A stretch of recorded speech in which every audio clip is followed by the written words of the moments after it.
கோடி கொடி இருமுடியா கோமகனே உங்களுக்கு கோடி கொடி இருமுடியா கோமகனே உங்களுக்கு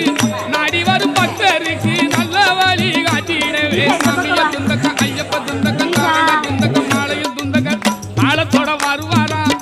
ஐயப்பன் வருவாரா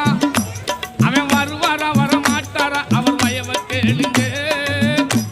வரம் தருவாரா தர மாட்டாரா அவர் தயவை கேளுங்க